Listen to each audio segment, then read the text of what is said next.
எனக்கு குழந்தை பிறந்து விட்டது. இது ஆண் குழந்தை பெண் குழந்தை பாக்குறீங்க? ஆண் குழந்தை. இது ஆண் குழந்தை.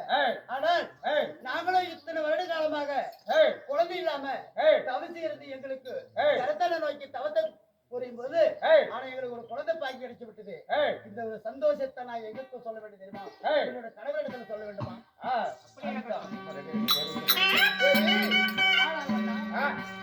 ஆனா எவ்வளவு குழந்தை பாக்கி கிடைச்சு விட்டது, எவ்வளவு ஒரு ஆண் குழந்தை பிறந்து விட்டது.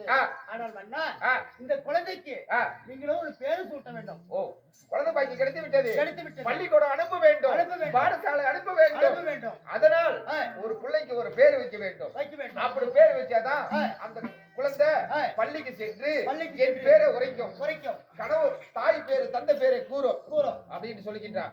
அதனால் தேவி எப்படின்றா இத்தனை ஆண்டு கால குழந்தை இல்லாத காரணத்தால் கரத்தனை நினைத்து கடுதாவம் செய்ததனால் அந்த கரத்தன் பார்த்து ஒரு வரத்தை அளித்தார்.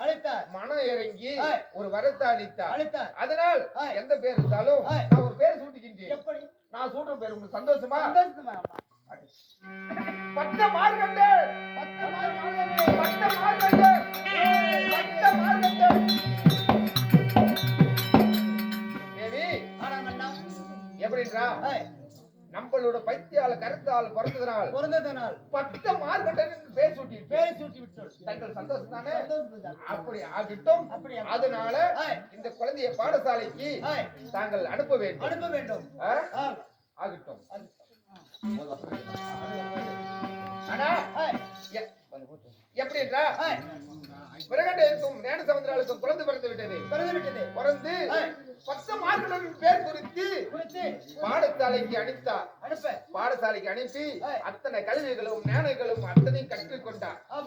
அத்தனை கற்றுக்கொண்டு விட்டு இருக்கின்ற வேளையில் பிரகண்டையும் ஞான சமுத்திராலும் பார்த்தா கரத்தன் கொடுத்து வரும் இன்றோடு முடிகின்றது. என்ன வர எப்படி அளித்தா?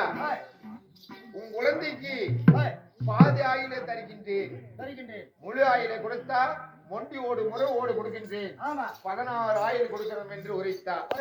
அதனால் இன்றோடு 4 ஓடு நம்ம பிள்ளைக்கு 16 ஆயில் முடிக்கின்றன. காலம் எவ்வளவு வேகமா போகுது பத்தியா? அதனால் நம்ம புள்ளி அங்க இருக்கின்ற மகனே அழைத்தா பார்த்துக் கொள்ளலாம். ஆகட்டும்.